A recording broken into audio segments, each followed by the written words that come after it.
Hello दोस्तों, मैं रोहित गुप्ता आपका एक बार फिर से स्वागत करता हूं इलेक्ट्रिकल क्लब में। यदि आप चैनल पर पहली बार आए तो चैनल सब्सक्राइब कर लें, बेल आइकन प्रेस कर लें। आपको इन छोटी वीडियो में बड़ी जानकारी देने की कोशिश करते हैं। चलिए वीडियो को स्टार्ट कर लेते हैं। यदि आपको पता है कि ट्रांसफार्मर किस सिद्धांत पर कार्य करता है तो आप कमेंट बॉक्स में कमेंट जरूर करें। ट्रांसफार्मर की जो ट्रांसफार्मर होता है इसकी कंस्ट्रक्शन और वर्किंग के बारे में। यहाँ पर एक ट्रांसफार्मर देख रहे हैं, इसके ट्रांसफार्मर के पार्ट्स दिखाए गए हैं। तो चलिए बात कर लेते हैं एक पार्ट्स की। पहले जो हमारा पार्ट्स आता है वो होता है मेन टैंक। इसके बाद इसके ऊपर एक लगा होता है कंजर्वेटर टैंक। इसके कंजर्वेटर टैंक के ऊपर हमारा लगा होता है ब्रीदर। और यहाँ पर अब जो एक टोटी नुमा देख रहे हैं इसको बोलते हैं एक्सप्लोजन टैंक या फिर एक्सप्लोजन वाल्व या फिर एक्सप्लोजन वेंट।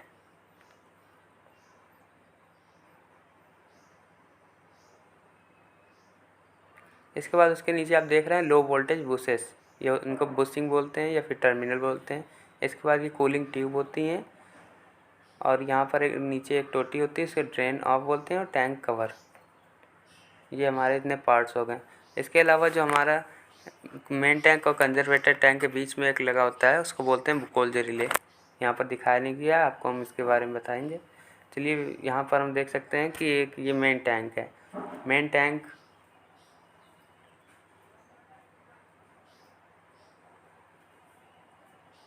टैंक जो होता है इसके अंदर जो हम लोग हैं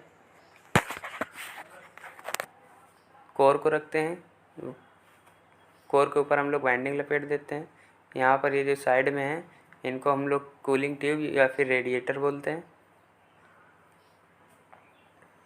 इसके अंदर जो हम लोग ऑयल का यूज करते हैं वो होता है नैफ्था ऑयल। ये बहुत ही हाई इंसुलेटेड ऑयल होता है। ये एक लिक्विड रूप में होता है लेकिन थोड़ा सा गाढ़ा मटेरियल होता है।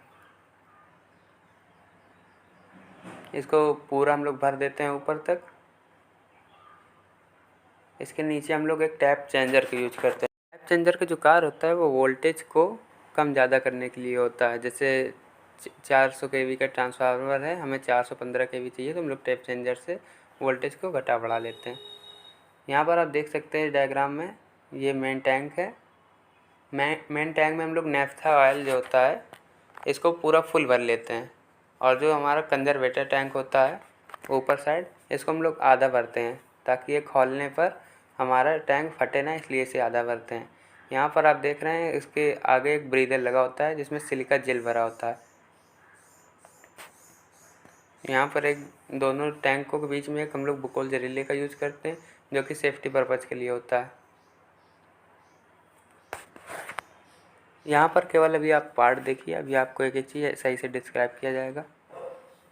ये जो हमारा मेन टैंक होता है ट्रांसफार्मर का, इसको हम लोग पूरा ऊपर तक फुल भर लेते हैं ताकि जो लीकेज करंट और एडी करंट होती हैं वो उत्पन्न ना हो। उसके आगे जो हमारा कंजर्वेटर टैंक लगा होता है इसमें हम लोग हाफ भरते हैं। जो नैफ्था ऑयल होता है उसको हाफ भरते हैं ताकि जो हमारा नैफ्था खोलता है तो खोलने पर ये फट ना जाए। तो ये हमारा कनेक्टिंग पाइप होता है जो मेन टैंक से कनेक्ट होता है। ये हमारा जो ड्रम नुमा होता है इसको बोलते हैं कंजर्वेटर टैंक। इसके आगे हमारा एक सिलिका जेल भरा ब्रीदर लगा होता है जिसको हिंदी में श्वासक बोलते हैं। ये मीटर होता है जो कि कंजर्वेटर टैंक के लेवल को चेक करता है। इसके अलावा हम कई प्रकार के मीटर का यूज करते हैं जो कि टेम्परेचर चेक करते हैं, वाइंडिंग का और इंसुलेटेड मटेरियल जो नैफ्था ऑयल होता है उसका। ये हमारा होता है ब्रीदर यानी कि श्वासक। ये स्टार्टिंग में ब्लू कलर का होता है लेकिन ये जैसे जैसे नमी पाता जाता है वैसे ये पिंक कलर का या फिर बैगनी कलर का होता जाता है। आपको बैग में मिलता है या फिर पानी की बोतल लेने जाने पर, तो ये नमी के लिए होता है। ये हमारा होता है यहाँ पर बुकोल्ज रिले। बुकोल्ज रिले जो होता है वो ट्रांसफार्मर का जो मेन टैंक होता है और कंजर्वेटर टैंक होता है, इनके बीच में लगाया जाता है। देखिए आप टू कंजर्वेटर और फ्रॉम कंजर्वेटर होता है। इसमें हम लोग दो प्रकार के स्विच यूज करते हैं, एक फर्स्ट स्विच होती है, एक सेकंड स्विच। जो स्विच होती है ये पारा जो होता है मरकरी उसका बनाया जाता है। जो पारा होता है अपने आप में एक सुपर कंडक्टर होता है, ये हल्का सा टेम्परेचर पाके बहुत जल्दी पिघल जाता है, इसलिए इसे सुपर कंडक्टर की तरह बिहेव नहीं कर पाता है, इसलिए इसको खास खास जगहों पर लगाया जाता है। ये जब ट्रांसफार्मर में कोई फॉल्ट आती है, तो जैसे नॉर्मल फॉल्ट हुई तो इसमें जो जो ऑयल भरा होता है बिकोज रिले के अंदर, तो वह गर्म हो जाता है। गर्म हो जाने के कारण उसका जो पारा होता है वो हल्कस टेम्परेचर में ही पिघल जाता है, पिघल कर वहाँ पर ऊपर की सतह जो होती है वो भर जाती है, जिसके कारण हमारा जो सर्किट होता है कंप्लीट हो जाता है और हमारा अलार्म बज जाता है। लेकिन जो हमारी दूसरी फॉल्ट होती है, बड़ी फॉल्ट, वो हमारी होती है जैसे कि हमें आग वगैरह लग जाती है, तो हमारी जो दूसरी स्विच होती है तेज़ी से गर्म होती है और मरकरी और जाके सर्किट ब्रेकर को ऑफ करा देती है। ये होती है बुकोल्स रिले की बाहरी संरचना। आप जो बाहर से आप देखते हैं मार्केट में ले जाएंगे तो इस प्रकार का कुछ होगा बुकोल्स रिले। इसमें आप 200 सिरे देख रहे होंगे, इन दोनों को एक मेन टैंक में और एक उसमें जोड़ा जाता है कंजर्वेटर टैंक में। ये होता है हमारा कोर।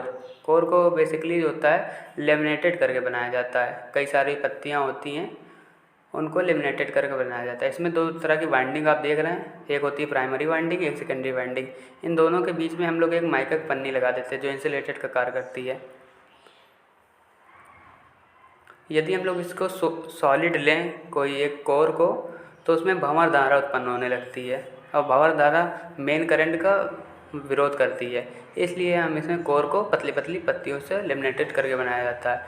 ये पत्तियाँ बेसिकली ई आकार, यू आकार, आई आकार और एल आकार की होती हैं।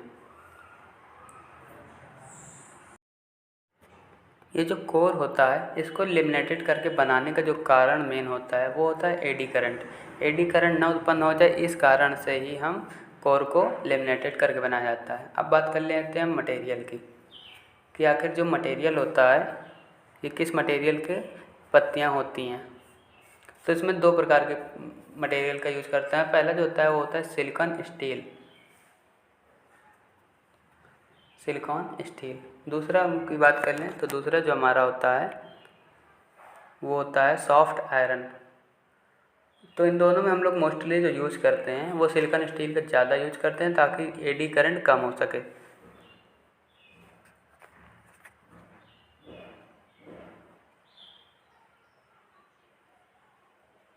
अब बात कर लेते हैं रेडिएटर की।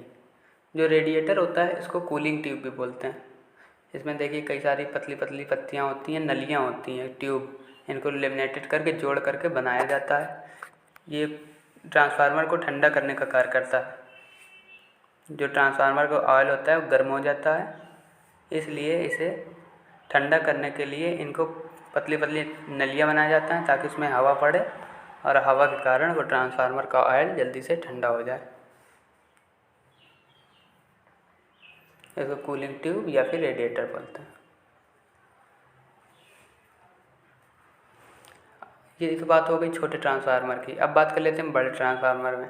जो बड़े ट्रांसफार्मर होते हैं उनमें हम लोग यूज करते हैं फ़ैन कूलिंग के लिए। उनमें आसानी से इससे ठंडा नहीं हो सकता वायु से, इसलिए हम लोग अलग से फ़ैन लगा देते हैं बड़े बड़े ट्रांसफार्मर में। इसी तरह के कई सारे मेथड होते हैं जिनको अपना के हम अपने ट्रांसफार्मर का ऑयल को ठंडा रख सकते हैं। अब बात कर लेते हैं बुशिंग की। ट्रांसफार्मर में जो बुशिंग लगी होती हैं वो क्या होती हैं।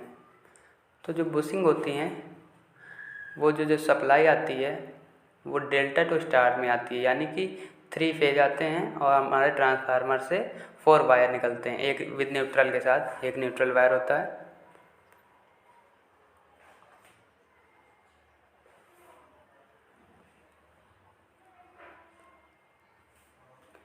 ये 3 हमारी बुशिंग होती हैं जो कि आउटपुट में हमें प्राप्त होती हैं।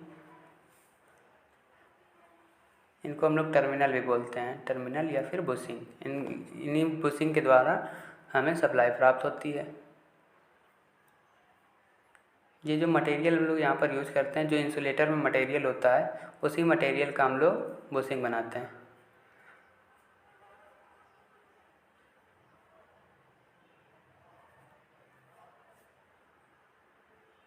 अगर हम यहाँ पर मटेरियल की बात करें कि क्या कौन से मटेरियल होते हैं, तो जो पोर्सिलिन होता है वो भी एक इंसुलेटेड मटेरियल होता है, तो हम लोग उसका भी यूज़ करते हैं।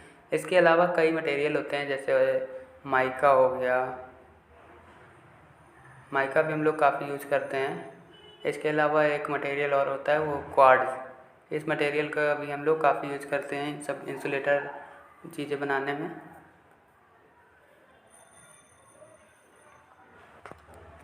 अब बात कर लेते हैं टैंक कवर की। टैंक जो होते हैं 2 तरह के होते हैं, एक मेन टैंक होता है, कंजर्वेटर टैंक। इसके अलावा भी एक टैंक होता है जो बाहरी कवर का काम करता है। उसमें टैंक हम लोग रख देते हैं अंदर और ऊपर से सील पैक कर देते हैं।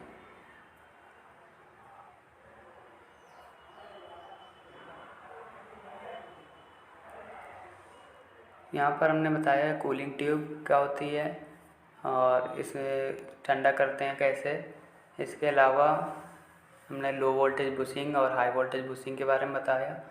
और ये हमने बताया कि ब्रीदर होता है और इसके जो साइड में होता है वो एक्सप्लोजन वेंट होता है, जो कि एक तरह से उसके हवा पास करने का कार्य करता है। उसे बोलते हैं एक्सप्लोजन वेंट या फिर वाल्व भी बोल सकते हैं।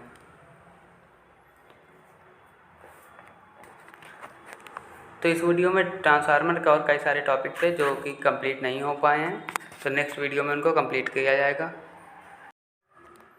तो आई होप, मैं आशा करता हूँ कि वीडियो अच्छी लगी तो प्लीज़ लाइक कर दें और चैनल को अगर पहली बार आए तो सब्सक्राइब कर लें। आपको इस वीडियो में इलेक्ट्रिकल से रिलेटेड जानकारी मिलती रहेंगी। अपने दोस्तों को वीडियो ज़्यादा से ज़्यादा शेयर करें और प्लीज़ वीडियो अच्छी लगी तो एक लाइक ज़रूर कर दें।